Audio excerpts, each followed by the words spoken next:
আজকে অনেকদিন পরে গরুর মাংস দিয়ে নুডলস রান্না করতেছি বাচ্চাদের জন্য এবং বাসায় আমরা যারা বড়রা আছে সবাই খাবো।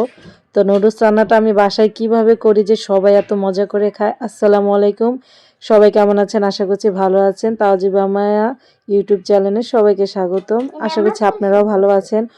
নুডলস রান্না করার জন্য টমেটো, পেঁয়াজ, কাঁচামরিচ, ধনেপাতা কুচি করে নিয়ে নিলাম সবার প্রথমে। তারপরে পাস্তাগুলো আমি এখানে আলাদা করে একটু ধুয়ে নিলাম, যেহেতু ধুলাবালি থাকে।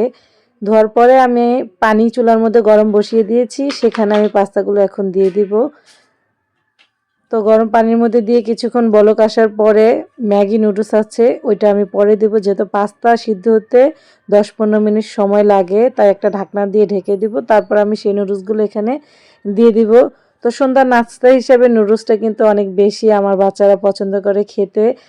আরেকটা চুলার মধ্যে আমি বসিয়ে দিলাম গরুর মাংস সিদ্ধ, সেখানে আমি কিছুটা তেল, লবণ আর একটু হলুদ দিয়ে দিলাম। এখন এটা আমি 20-25 মিনিটের মতো সিদ্ধ করে নেব।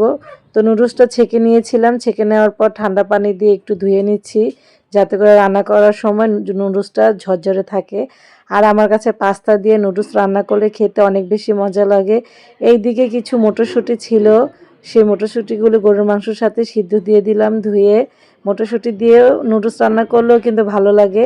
অন্যান্য সবজি বলতে কোনো কিছুই আর ছিল না, তাই এগুলো দিয়ে বাচ্চাদেরকে রান্না করে দিচ্ছি। বাহিরের খাবার খাওয়ানোর থেকে যদি আপনি বাসায় কষ্ট করে একটু বাচ্চাদেরকে সুন্দর করে রান্না করে যে কোনো খাবার তৈরি করে দেন, দেখবেন আপনার বাচ্চারা অনেক বেশি মজা করে খাবে। যেমন আমার বাচ্চারা খায়, ওদের জন্য একটু কাঁচামরিচের ঝালটা কম দিলাম, কারণ ওরা কাঁচামরিচের ঝালটা তেমন একটা খেতে পারে না। তারপরে এখানে ডিম দিয়ে দিলাম, 2টা ডিম এখানে দিয়েছি, আর একটু লবণ দিয়ে ডিমটা এখন ভেজে নিব। আর সাইডে পেঁয়াজ এবং কাঁচামরিচটা সাইড করে রেখেছি। তো ডিম ভাজার পরে এখানে টমেটো আর সিদ্ধ করে রাখা গরুর মাংস, মটরশুঁটিগুলো দিয়ে এখন একটু ভালোভাবে লাল লাল করে ভেজে নেব। দিয়ে দিলাম ম্যাগি মশলাটা। তো এটা খুব ভালোভাবে লাড়াচাড়া দিয়ে ভাজার পরে এখন নুডলসটা দিয়ে দিব।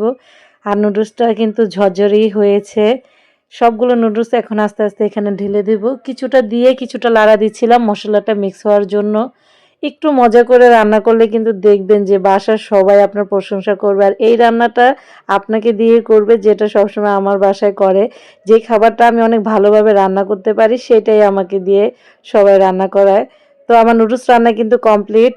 এখন চুলা থেকে নামিয়ে ফেলবো। আর দেখেন যে নুডলসটা কতটা ঝরঝরে হয়েছে, আর এত সুন্দর একটা স্মেল বের হতেছিল যে বলে বোঝানো যাবে না। তারপর চুলা থেকে নামিয়ে নিয়ে আসলাম। এখন সবার বাটিতে ফ্রিজে বেড়ে দিচ্ছি, বাচ্চারা খাবে।